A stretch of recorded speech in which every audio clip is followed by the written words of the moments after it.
भगवान का स्वरूप है। जिस गली जिस जगह जाते हैं, जहां भी जाते हैं, लोग नतमस्तक हो जाते हैं। राजा बलि ने भगवान का स्वरूप देखा, ऐसा लगा करोड़ों करोड़ों सूर्य एक रूप लेकर के आ गए हैं। राजा बलि कहता है, प्रभुवर कहिए मैं आपकी क्या सेवा करूं? 100, 150, 200 गांव दे दूं, 1100 गायें जिनकी सींगों को सोने से और खुरों को चांदी से मड़वा के दे दूं। ऐसा जो भी आपकी इच्छा हो आप मुझे बताइए, मैं आपकी क्या सेवा कर सकता हूं महाराज। भगवान वामन ने कहा हमें कुछ नहीं चाहिए। बलि ने भगवान से बहुत प्रार्थना की, तब जाके भगवान वामन कहते हैं एक काम करो, अगर तुम मुझे दे सकते हो तो मुझे 3 पग पृथ्वी दे दो। ध्यान से सुनिएगा, कितना? 3 पग पृथ्वी। बलि हंसने लगा, महाराज देखो हैं तो आप बड़े ज्ञानी, पर मांगा अपने छोटे से बच्चे की तरह ही है। भला 3 पग पृथ्वी में तो आपका आसन भी नहीं लग पाएगा ठीक से। 3 पग का क्या करोगे आप? भगवान वामन ने कहा देना है तो दीजिए वरना हम चले। अरे नहीं नहीं महाराज, ठीक है, आपको जहां से नापना है नाप लीजिए। भगवान वामन ने कहा ऐसे कैसे कहीं से भी नाप लेंगे?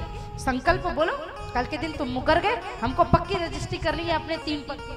हम वामन भगवान से, राजा बलि ने कहा महाराज एक तो 3 पग चाहिए, ऊपर से रजिस्ट्री। अरे 3 पग छोड़िए, यहाँ आप 3000 गांव भी ले लेंगे, मैं त्रिलोकी का मालिक हूँ। वामन भगवान ने कहा हमको संकल्प बिना बोले कुछ भी नहीं लेना। शुक्राचार्य जी ने सोचा ये संकल्प पे इतना जोर क्यों दे रहे हैं? आग बंद करके देखिए, ओ हो, अच्छा ऐसी बात है। बलि को कोने में ले गए, बलि से कहा बलि अभी मना कर दे, मैं कुछ नहीं दे पाऊंगा। ये कोई वामन नहीं 53-54 है, मतलब स्वयं नारायण ही वेश बदल के आए हैं। बलि ने कहा महाराज इससे बड़ी बात क्या हो सकती है? जब भी इतिहास में ये प्रसंग आएगा लोग यही कहेंगे स्वयं भगवान को भी राजा बलि के दरबार पे हाथ फैलाना पड़ा। और अगर ये भगवान नहीं हुए, साधारण मनुष्य हुए तो 3 पग लेके चले जाएंगे, कोई बात नहीं। शुक्राचार्य जी को क्रोध आया, श्राप दिया तू दरिद्र हो जा। कोई बात नहीं भगवान, पर मैं अपने वचन से विमुख नहीं होऊंगा। दुनिया के सबसे बड़े दानियों में एक दानी आते हैं महाराज बलि। महाराज बलि ने कहा महाराज संकल्प बोलो। शुक्राचार्य जी की ममता शिष्य के प्रति ऐसी थी, कमंडल की नाल में जाकर के बैठ गए भवरा बनके कि जल ही नहीं निकलेगा तो संकल्प नहीं बोला जाएगा। भगवान ने देखा शुक्राचार्य जी आप बहुत गड़बड़ कर रहे हैं, मेरे काम में बार बार विघ्न लाते हैं। एक कुशा लिया और कमंडल की नाल में मारा और शुक्राचार्य जी की एक आंख गोविंदाय नमो नमः हो गई। जल लिया और जैसे हाथ में जल लेकर संकल्प बोला, मधुव्रत स्तगवन मालयावतो राज्य राजा ने भगवान रुक्रमम चित्त प्रदय के न वलर विचिक्रमे नभः शरीरेण दिशश्च बाहुवी। भगवान ने अपने एक पैर से जनलोक, महलोक, तपलोक, सप्तलोक को नाप लिया, दूसरे पैर से अतल, वितल, सुतल, महातल, रसातल, पाताल लोक को नाप लिया, अपनी भुजाओं से दिशाओं को नाप लिया। नवे तृतीयाय त्वदीय मण्वपी, तीसरा पैर रखने के लिए जगह ही नहीं मिली महाराज। और जब तीसरा पैर रखने के लिए जगह नहीं मिली तो भगवान ने कहा बलि तुम बड़ी बड़ी बातें कर रहे थे कि ऐसा कर दो, ऐसा कर दो, ऐसा कर दो, और अब तुम 3 पग पृथ्वी ही नहीं दे पाए।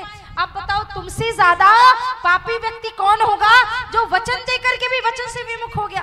बांध लो इसे, नरक में डाल दो। राजा बलि ने मुस्कुराते हुए कहा प्रभु मुझे डाल दीजिए आप नरक में, मुझे किसी बात का कोई कष्ट नहीं है, पर ये मत कहना मैं वचन से विमुख हुआ। अभी भी मुझे समय दे, मैं तीसरा पग भी आपको दूंगा, फिर उसके बाद जाऊंगा। भगवान ने कहा तुम्हारे पास बचा ही क्या है? राजा बलि ने कहा भगवान एक बात पूछूं, ज्यादा बड़ा धन होता है या धन का मालिक? राजा बलि से कहा भगवान ने ज्यादा बड़ा तो धन का मालिक ही होता है, क्योंकि वो धन का मालिक है। राजा बलि ने कहा महाराज अभी तक तो आपने मेरे धन को नापा है, धन का मालिक तो अभी भी आपके सामने खड़ा है। यदुत्तम श्लोक भगवान ममेरितम वचोव्यलीकम सुरवर्य मन्यते करो मृतम तन्य भवेत प्रलंबनम पदम तृतीयम कृष्ण में निजम। कृपा करिए तीसरा पैर मेरे सिर पे रखिए और मुझे भी नाप लीजिए, आज से मैं भी आपकी संपत्ति हो गया प्रभु। जहां आप लेके जाओगे वहां मैं कहते हैं ना, जहां ले चलोगे वहीं मैं चलूंगा, जहां अनाथ रख दोगे वहीं मैं रहूंगा। कुछ भी मेरी मर्जी के बिना नहीं होगा। भगवान ने तीसरा पैर राजा बलि के सर पे रखा, राजा बलि को भी नाप लिया। प्रसन्न होकर भगवान ने सुतल लोक का राज्य को दे दिया राजा बलि को। और राजा बलि ने वरदान मांगा कि भगवान मैं जब भी अपने महल से बाहर निकलूं, अगर कृपा हो जाए मुझे आपके दर्शन मिल जाए तो बड़ी कृपा होगी।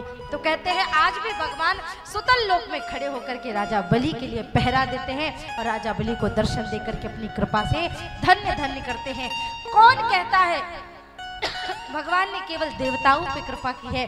जिस राक्षस कुल के व्यक्ति ने भगवान से सच्ची श्रद्धा से प्रेम किया हो, भगवान तो उनके घर जाकर के पहरेदार भी बनने के लिए तैयार है, उनके चपरासी नौकर बनने के लिए, दास बनने के लिए भी तैयार है। बस तुम्हारे अंदर इतनी क्षमता होनी चाहिए कि तुम भगवान से इतना प्रेम कर सको कि भगवान स्वयं पहरेदारी करने के लिए तुम्हारे दर पे आ जाए। प्रेम के वश में रहो तो कुछ भी हो सकता है महाराज। कहते ना पोथी पढ़ पढ़ जग भया, पंडित भया न कोय, ढाई अक्षर प्रेम के पढ़े सो पंडित होए। जिन प्रेम रस चख्या नहीं अमृत पढ़ा तो क्या हुआ? अगर आपने दुनिया में कितनी भी चीजें पढ़ ली लेकिन अगर प्रेम नहीं पढ़ा, आपके अंदर प्रेम नहीं है तो आप निष्प्राण हो गए। बड़ी सुंदर दिव्य कथा सुनाई